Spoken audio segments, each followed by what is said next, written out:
മിശിഹായിൽ സ്നേഹം നിറഞ്ഞ സഹോദരി സഹോദരന്മാരെ, ഇന്നത്തെ തിരുവചനത്തിൽ ഒരു ശക്തിയെക്കുറിച്ച് പറയുന്നുണ്ട്. നമ്മുടെ ജീവിതത്തിൽ നമുക്ക് ലഭിക്കുന്ന ഒരു ശക്തി. ആ ശക്തി മറ്റൊന്നുമല്ല, ദൈവത്തിൻ്റെ വചനമാണ്. അതിന് തൊട്ട് മുമ്പ്, ഈ തിരുവചനത്തിന് തൊട്ട് മുമ്പ് ഒരു മുന്നറിയിപ്പും തരുന്നുണ്ട്. 1 കൊരിന്തോസ് 1:18 നാശത്തിലൂടെ ചരിക്കുന്നവർക്ക് കുരിശിൻ്റെ വചനം ഭോഷത്വമാണ്, രക്ഷയിലൂടെ ചരിക്കുന്ന നമുക്കോ അത് ദൈവത്തിൻ്റെ ശക്തിയത്രേ. ദൈവത്തിൻ്റെ ശക്തിയായിട്ട് തിരുവചനം മാറും രക്ഷയിലൂടെ ചരിക്കുന്നവർക്ക്. ക്രിസ്തുവാണ് രക്ഷ. അവൻ്റെ നാമം തന്നെ രക്ഷയെന്നാണല്ലോ. അവൻ്റെ നാമത്തിൻ്റെ അർത്ഥം രക്ഷയെന്നാണല്ലോ. ഈ രക്ഷയിലൂടെ ചരിക്കുന്നവർക്ക്, ക്രിസ്തുവിനെ ഹൃദയത്തിലേറ്റി സഞ്ചരിക്കുന്നവനെ സംബന്ധിച്ചിടത്തോളം, ജീവിക്കുന്നവനെ സംബന്ധിച്ചിടത്തോളം ദൈവത്തിൻ്റെ വചനം വലിയ ശക്തി അവൻ്റെ ഹൃദയത്തിന് നൽകും.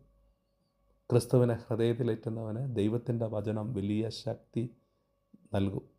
അതോടൊപ്പം തന്നെ നാശത്തിലൂടെ സഞ്ചരിക്കുന്നവൻ ഈ വചനം അതൊരു ഭോഷത്വമായിട്ടേ തോന്നുകയുള്ളൂ. കുരിശിൻ്റെ വചനം അവനൊരു ഭോഷത്വമായിരിക്കും. ദൈവത്തിൻ്റെ വചനം അതവന് തിരിച്ചറിയുവാൻ സാധിക്കുകയില്ല.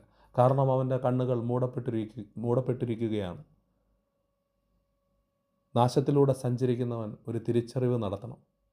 ആരാണ് ഈ നാശത്തിലൂടെ സഞ്ചരിക്കുന്നത്? ചിലപ്പോൾ നമ്മളുമൊക്കെ നാശത്തിലൂടെ സഞ്ചരിക്കുന്ന അവസ്ഥയുണ്ടാകും.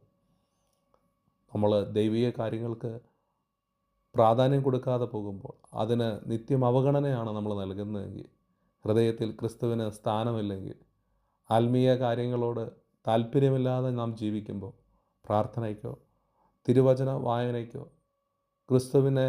ക്രിസ്തുവിനോടുള്ള സ്നേഹത്തിലോ നമ്മൾ ഒട്ടും തന്നെ താല്പര്യമില്ലാത്ത രീതിയിൽ നമ്മൾ പെരുമാറുന്നെങ്കിൽ, നമ്മുടെ ജീവിതത്തിൽ അങ്ങനെ ജീവിക്കുന്നെങ്കിൽ, നമ്മളൊരു പുനർവിചിന്തനം നടത്തണം.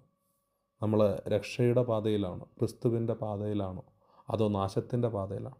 നാശത്തിൻ്റെ പാതയിലൂടെ സഞ്ചരിക്കുന്നവൻ അവൻ നിത്യനാശത്തിലേക്ക് തിരിച്ചു വരാൻ പറ്റാത്ത വിധം ഒരു നിത്യനാശത്തിലേക്ക് അവൻ ചെന്ന് വീഴുകയുണ്ടാകും.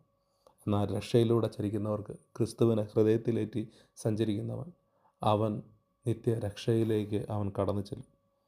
ഇന്നത്തെ തിരുവചനം പറയുന്നുണ്ട്, ഇന്നത്തെ സുവിശേഷ ഭാഗം മത്തായിയുടെ സുവിശേഷം 24:35 ആകാശവും ഭൂമിയും കടന്നു പോകും, എന്നാൽ എൻ്റെ വചനങ്ങൾ കടന്നു പോവുകയില്ല.